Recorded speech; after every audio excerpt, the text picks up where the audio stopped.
In comparison with us, it doesn't resonate with me. I'm a storyteller. I enjoy the story that we can tell in the ring. I was shocked. I never thought John would, turn into a bad guy, but... John Cena just shattered the wrestling world with 4 words that no one saw coming. I'm done with him. In an explosive tell-all interview that dropped like a nuclear bomb across social media, the 16-time WWE champion finally revealed the dark truth about his relationship with Hulk Hogan, and what he discovered will make you question everything you thought you knew about both legends. Subscribe now, because this story is about to get very, very ugly. WWE Champion John Cena. The champ is here! No one in the WWE electrifies an arena like John Cena. I am in the center of sports entertainment. For 10 years, John Cena kept his mouth shut. Through Hogan's 2015 racist scandal, through the awkward WWE reinstatement, through every uncomfortable backstage encounter, Cena played the company man and said nothing. But Hulk Hogan's death last week apparently broke something inside wrestling's ultimate good guy.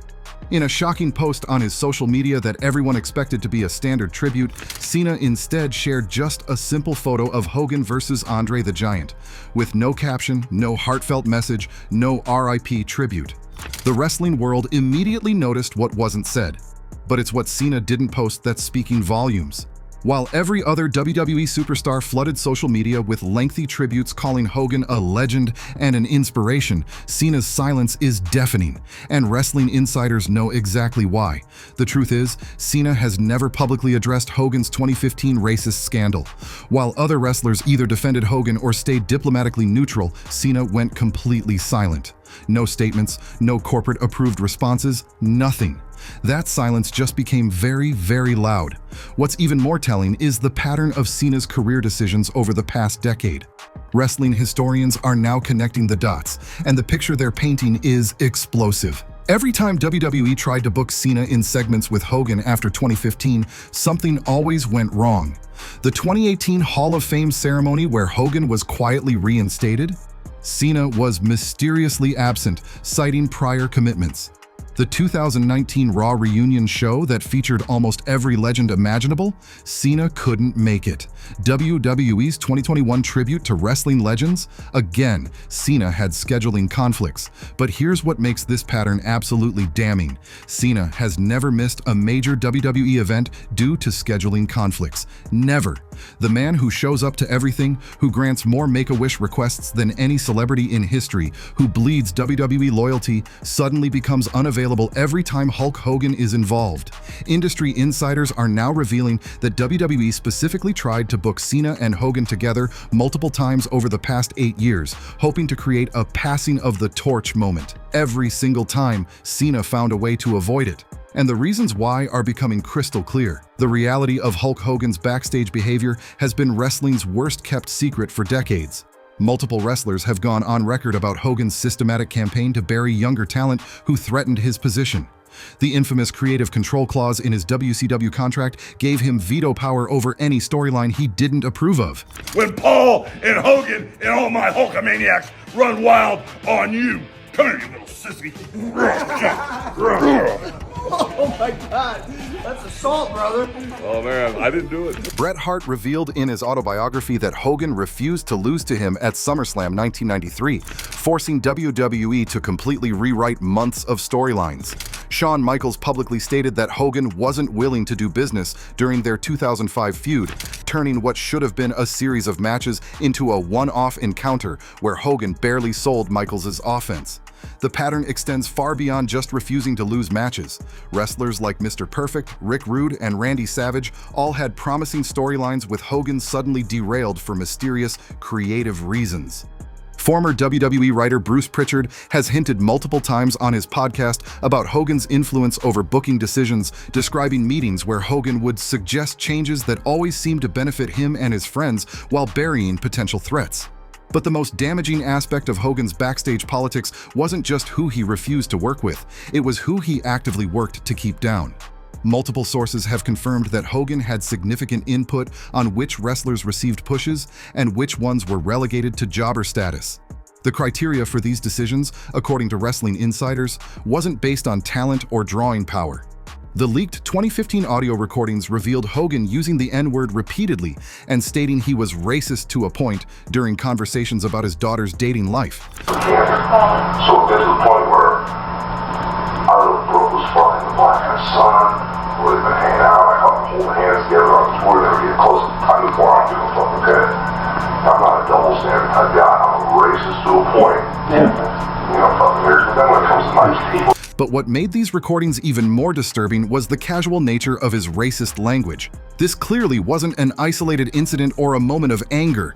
This was how Hulk Hogan talked when he thought nobody was listening. The timing of when these recordings were made versus when they were leaked tells an even more damaging story. The conversations were recorded in 2006 but didn't surface until 2015 during Hogan's lawsuit against Gawker Media. For 9 years, Hogan continued to be the face of family-friendly entertainment, appearing at Make-A-Wish events, giving motivational speeches to children, and representing WWE's values, all while harboring the racist beliefs captured on those tapes. What's even more troubling are the stories that have emerged from wrestling insiders about Hogan's behavior during this period. Former WWE developmental coach Bill DeMott revealed that Hogan would make uncomfortable comments about minority wrestlers during talent evaluations. Multiple sources have confirmed that certain wrestlers were mysteriously removed from storylines after backstage encounters with Hogan, particularly if they had been gaining momentum or fan support. The audio also revealed Hogan's true feelings about the wrestling business itself. He described manipulating storylines for personal gain and boasted about his ability to influence WWE's creative decisions. This wasn't just racism, it was a window into decades of systematic manipulation that destroyed countless careers. The 2015 racist audio scandal was devastating enough, but wrestling insiders have long suspected it was just the tip of the iceberg. The recordings were part of a sex tape that captured hours of private conversations between Hogan and Heather Clem, wife of radio personality Bubba the Love Sponge Clem. Legal documents from Hogan's lawsuit against Gawker Media revealed that there were approximately 6 hours of recordings made between 2006 and 2007. Only small portions were ever made public, the racist rants that ended his WWE career, but court filings suggested there was much more controversial content that never saw the light of day. Former Gawker editor AJ Delario testified during the trial that they chose not to publish certain portions of the recordings because they were too damaging and would destroy more than just Hogan's career. When pressed about what else was on those tapes, Delario refused to elaborate, citing legal restrictions. Wrestling journalist Dave Meltzer has hinted multiple times in his newsletters that several wrestling personalities have access to additional Hogan recordings from various sources over the years. According to Meltzer, these recordings contain conversations about manipulating storylines, burying talent, and making decisions based on racial preferences, conversations that would potentially implicate WWE executives and other wrestlers. What's driving this renewed scrutiny of Hulk Hogan's legacy isn't just his recent death. It's the stark contrast between how WWE handled his racist scandal versus how they've dealt with other controversies. When the 2015 audio leaked, WWE immediately fired Hogan and scrubbed him from their website and Hall of Fame. But 3 years later, they quietly brought him back with minimal explanation. The rehabilitation campaign was swift and calculated.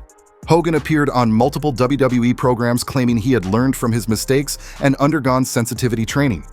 WWE positioned his return as a redemption story, with company officials praising his growth and commitment to change. But many wrestlers and fans never bought the comeback narrative. The racist comments weren't a momentary lapse in judgment. They were recorded conversations where Hogan calmly and casually expressed deeply held racist beliefs. His explanation that he was in a dark place rang hollow when contrasted with the matter-of-fact way he used racial slurs and described his prejudices. What makes Cena's silent protest even more significant is his history with social justice causes. He's been a vocal supporter of diversity initiatives, has publicly supported Black Lives Matter, and has used his platform to promote inclusion and equality. For someone with those values to completely avoid acknowledging Hogan's death speaks volumes about his true feelings regarding the Hulkster's legacy. Wrestling's reaction to Cena's conspicuous silence has been immediate and divisive. Social media is exploding with fans debating whether Cena's refusal to honor Hogan is justified or disrespectful. The hashtag #CenaKnowsTruth is trending worldwide, with thousands of wrestling fans sharing their own uncomfortable experiences meeting Hogan at events. Several former WWE wrestlers have already begun speaking more openly about their experiences with Hogan, emboldened by Cena's silent but powerful statement. Former mid-card wrestler Maven posted a cryptic tweet saying, "Some of us always knew who the real Hulk Hogan was." WWE legend Mark Henry, one of the most respected black wrestlers in history, conspicuously avoided mentioning Hogan in his social media posts about wrestling legends who had passed away. The wrestling journalism community is treating Cena's silence as a major story. Dave Meltzer dedicated an entire segment of Wrestling Observer Radio to analyzing what Cena's non-tribute means for Hogan's legacy. Prominent wrestling podcaster Conrad Thompson has announced plans for a special episode examining what John Cena isn't saying about Hulk Hogan. Behind the scenes, WWE executives are reportedly scrambling to manage the narrative. Multiple sources within the company describe a panic mode atmosphere as officials try to determine whether to address Cena's silence or hope it goes away. The company that spent millions rehabilitating Hogan's image is now watching it crumble again, this time without a single word being spoken. The pattern of Cena's career choices over the past decade tells a story that's becoming impossible to ignore. Every major WWE event where Hogan appeared, Cena was mysteriously absent or kept separate. Every tribute segment, every reunion show, every Hall of Fame ceremony, Cena found ways to avoid sharing the stage with the Hulkster. But it's not just about avoiding Hogan. Wrestling insiders point out that Cena has been one of WWE's most vocal advocates for diversity and inclusion initiatives. He's worked closely with minority wrestlers, championed their causes, and used his influence to create opportunities for underrepresented talent. The contrast between this advocacy and Hogan's documented racism creates a philosophical divide that apparently can't be bridged. The most telling evidence of Cena's true feelings may be found in his own booking decisions. As WWE's top star, Cena had significant influence over his storylines and opponents. A review of his career shows that he consistently worked to elevate minority wrestlers, put over younger talent, and break down the same barriers that Hogan spent decades reinforcing. When Cena fought for certain wrestlers to get title opportunities, when he insisted on putting over rising stars like The Rock and Roman Reigns, when he used his backstage influence to create opportunities rather than destroy them, he was doing everything that Hulk Hogan refused to do. What makes Cena's silent protest so powerful is that it represents a generational shift in how wrestling deals with its problematic past. The old guard, wrestlers who built their careers during Hogan's era, have largely remained quiet about his racist comments, either out of loyalty or fear of industry backlash. But Cena represents a new generation of wrestlers who believe that talent and character should matter more than politics and prejudice. His refusal to participate in the Hogan legacy rehabilitation sends a clear message. Some things are unforgivable, and some legacies don't deserve to be honored. The wrestling industry is now facing a reckoning that goes far beyond Hulk Hogan. Cena's actions are forcing difficult conversations about how the business has historically protected its biggest stars, even when their behavior was indefensible. It's raising questions about complicity, about enabling, and about the price of staying silent when you know something is wrong. This isn't just about one wrestler's refusal to honor another wrestler's memory. This is about the future of professional wrestling and whether the industry will continue to protect toxic behavior from its legends or finally hold them accountable for their actions. The wrestling world is holding its breath, waiting to see if other major stars will follow Cena's lead. His silent protest has already inspired discussions about which other wrestling legends might have similar skeletons in their closets and whether the industry will finally be forced to confront its problematic past. What makes this moment so significant is that it represents a line in the sand. Cena, who has spent his entire career being the ultimate company man, has chosen to prioritize his moral principles over corporate loyalty. His refusal to honor Hogan's legacy sends a clear message that some things are more important than business relationships or industry politics. The man who taught millions of fans about hustle, loyalty, and respect is now using those same values to take a stand against racism and corruption. By staying silent about Hogan's death while being vocal about social justice causes, Cena is demonstrating that true loyalty means standing up for what's right, even when it's uncomfortable. As wrestling fans process this watershed moment, one thing is becoming clear. The days of protecting toxic behavior from wrestling legends are coming to an end. And it's John Cena, the ultimate good guy, who's leading the charge for accountability and change. What do you think about John Cena's explosive revelations? Is this the end of Hulk Hogan's legacy, or just the beginning of wrestling's biggest scandal ever?